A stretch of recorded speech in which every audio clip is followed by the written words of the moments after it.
बच्चों हम पढ़ रहे हैं वर्कशीट 2020-21 की। यह संस्कृत विषय की है, कक्षा 8वीं की और जनवरी महीने की है। ठीक है, और इसी तरह की और वर्कशीट के हम वीडियो बना चुके हैं बच्चों। और इसी तरह के और वीडियो देखने के लिए चैनल को सब्सक्राइब कीजिए, जिससे कि आपको वीडियो के नोटिफिकेशन तुरंत मिल जाए। तो बच्चों हम संस्कृत की वर्कशीट कर रहे हैं और इसकी शुरुआत करते हैं। इसमें हमने उत्तर लिख रखे हैं, आप अपनी बुक में से देखकर भी लिख सकते हो। ठीक है, बहुत आसान है बच्चों। तो चलो शुरू करते हैं। यह है खंड अ। ठीक है, खंड अ है और इसमें आपको सबसे पहले अपना विद्यार्थी का नाम मतलब अपना नाम लिखना है। ठीक है, पिता का नाम लिखना है, शाला का नाम मतलब आप जिस संस्था में स्कूल में पढ़ते हो उस स्कूल का नाम आएगा, और यहाँ आ जाएगी आपकी कक्षा 8वीं। ठीक है, कक्षा 8वीं की वर्कशीट कर रहे हैं हम संस्कृत विषय की। तो प्रश्न पहला है लोकहितम मम करणीयम इति पाठ आधारेण उदाहरणानुसारम रिक्त स्थानानि पूरयत।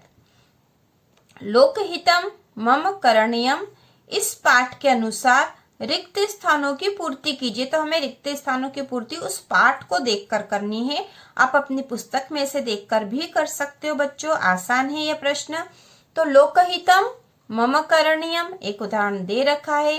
दूसरा मनसा सततम स्मरणीयम। ठीक है, स्मरणीयम, और यहाँ पे रमणीयम लिखा है तो यहाँ पर आएगा न भोग भवने रमणीयम, कार्य क्षेत्रे त्वरणीयम।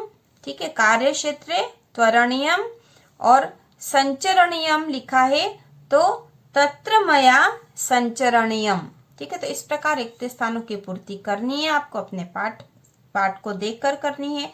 अब प्रश्न नंबर दूसरा है अधोलिखित गद्यांश पठित्वा प्रश्नानाम उत्तराणि संस्कृत भाषायाम लिखत। नीचे लिखे गद्यांश को पढ़कर प्रश्नों के उत्तर संस्कृत में लिखे। तो यहाँ पर प्रश्न है, जो गद्यांश दे रखा वह है अहम ओरछा अहम निवाड़ी मंडले स्थितम प्राचीनम नगरम अस्मि, पूर्वम स्वतंत्र राज्य रूपेण मम परिचय आसीत्, मम स्थापना षोडश शताब्दे बुंदेला राजपूतेन रुद्र प्रतापेन कृता, मम परितः सघनं वनम् अस्ति, अस्मिन् वने सागौन वृक्षाः अधिका भवन्ति, सागौन काष्ठम बहुमूल्यम भवति। तो यह गद्यांश है जो यहाँ दे रखा है। नीचे इससे संबंधित प्रश्न पूछे गए हैं। तो प्रश्न पहला है ओरछा नगरम कस्मिन मंडले अस्ति। तो इन प्रश्नों के उत्तर हमें उस गद्यांश में से देखकर ही लिखना है। उस गद्यांश में इन प्रश्नों के उत्तर हैं। तो ओरछा नगरम कस्मिन मंडले अस्ति, इसका उत्तर होगा ओरछा नगरम निवाड़ी मंडले अस्ति। ठीक है, ओरछा नगरम निवाड़ी मंडले अस्ति। अब प्रश्न नंबर दूसरा है इसमें ओरछाम परितः किम अस्ति। तो इसका उत्तर होगा ओरछाम परितः सघनम वनम अस्ति। ठीक है, ओरछाम परितः सघन वनम अस्ति। प्रश्न नंबर तीसरा है ओरछा नगरस्य स्थापना केन कृता।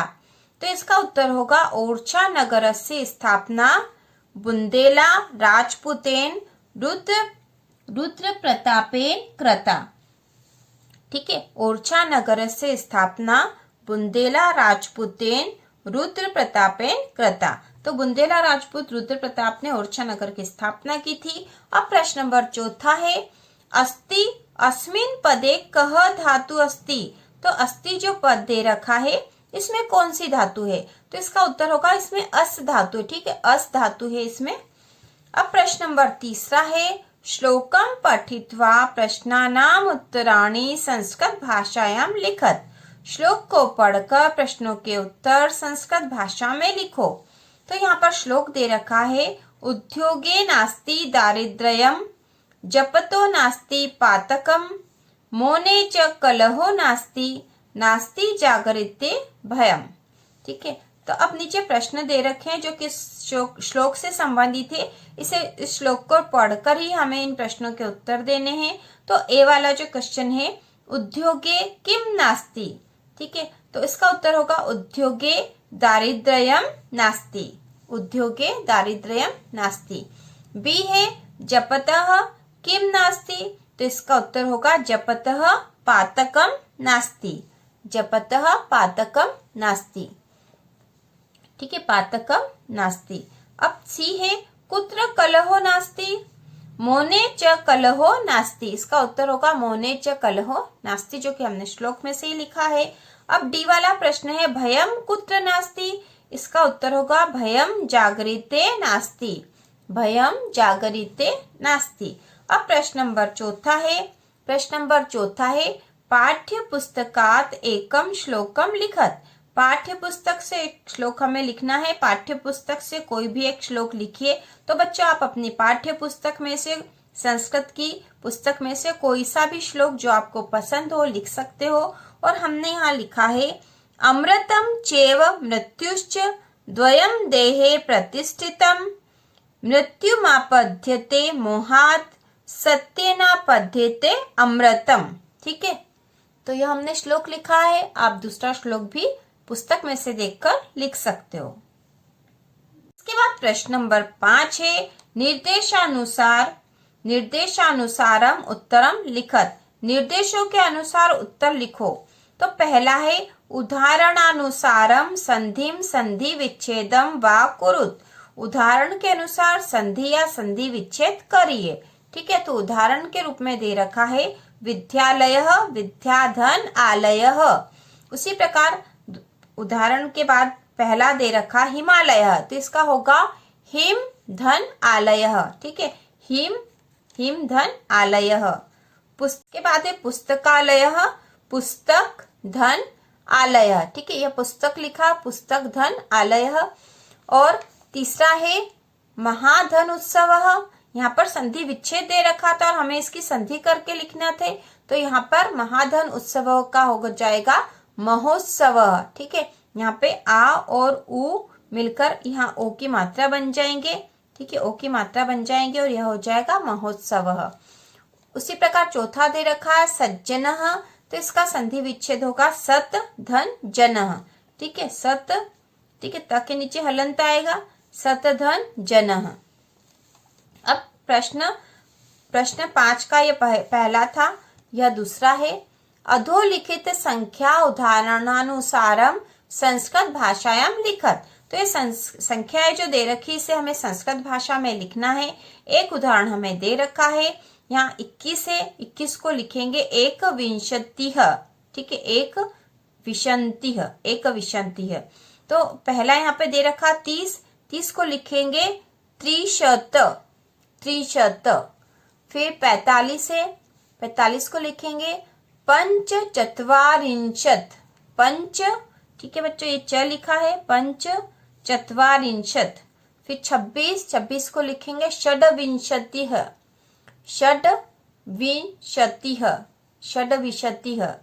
फिर 48 को लिखेंगे अष्टचत्वारिशतः। तो इस प्रकार हमने इनको संस्कृत में लिख दिया है। अब प्रश्न नंबर 6 है अधोलिखित विषयेषु एकम विषयम चित्वा चत्वारि वाक्यानि संस्कृते लिखत। नीचे लिखे विषयों में से एक विषय पर 4 वाक्य संस्कृत में लिखिए।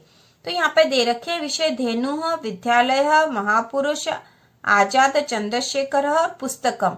ठीक है, महापुरुष आजाद चंद्रशेखर और पुस्तकम है, 4 विषय दे रखे हैं।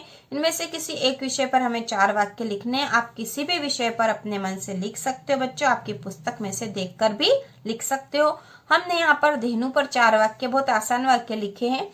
तो ये वाक्य है धेनुः अस्माकं माता अस्ति, धेनूनां विविधाः वर्णाः भवन्ति, धेनुः तृणानि भक्षयति, वयम धेनु मातृरूपेण पूजयामः।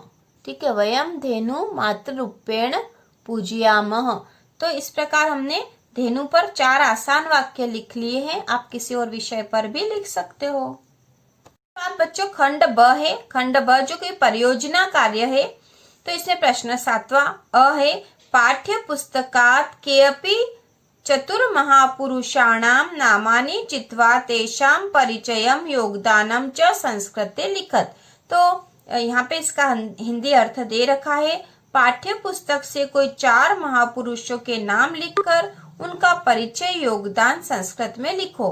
तो महापुरुषाणाम नामानि परिचय योगदानम च, महापुरुष के नाम और उनका परिचय योगदान। तो महापुरुष के नाम हमने लिख दिए। वराहमिहिर, पहला नाम है वराहमिहिर, और इनका परिचय योगदान लिखा वेदज्ञ बृहत संहिता ग्रंथ रचित। तो यह जो थे वराहमिहिर जो थे ये वेदज्ञ थे, बृहत संहिता ग्रंथ की रचना इन्होंने की थी। स्वामी विवेकानंद परोपकारी लोक सेवक। तो स्वामी विवेकानंद का जो परिचय है परोपकारी है या लोक सेवक है, ठीक है। और आप पुस्तक में से देखकर और भी लिख सकते हो। आजाद चंद्रशेखर, तीसरा नाम हमने लिखा आजाद चंद्रशेखर, महान देशभक्त, ठीक है। इनका परिचय योगदान हो गया महान देशभक्त थे ये। और चौथे जो महापुरुष है कालिदास, संस्कृत साहित्य से सर्वश्रेष्ठ कवि, संस्कृत साहित्य के सर्वश्रेष्ठ कवि हैं। इसके बाद जो ब वाला परियोजना कार्य दे रखा है, ऐक्य बलम कथायाः अधोलिखित पात्राणाम कथनम लिखत। ऐक्य बल कथा आधारित नीचे लिखे पात्रों के कथनों को लिखे। तो जो पात्रों के नाम दे रखे इनके हमें कथन लिखने थे यहाँ पर। तो बच्चों यहाँ पे जगह कम थी थोड़ी, तो हमने यहाँ ऊपर लिख दिया है।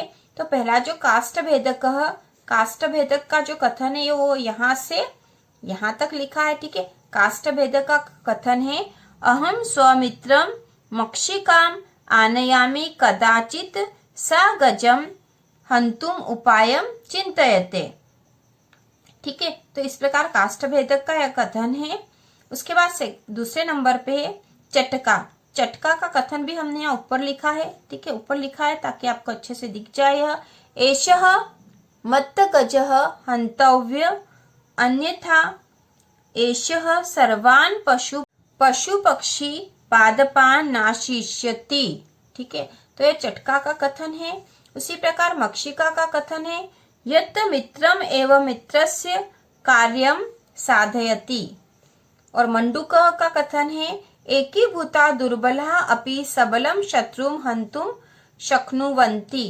तो इस प्रकार यह ऐक्य बलम जो कथा आपकी पुस्तक में है उसमें से इनके कथन हमने लिखे हैं। आप पुस्तक में से और भी कथन देखकर लिख सकते हो। इस प्रकार संस्कृत का वर्कशीट का यह पेपर पूरा हो चुका है। और इसी तरह के और वीडियो देखने के लिए चैनल को सब्सक्राइब कीजिए।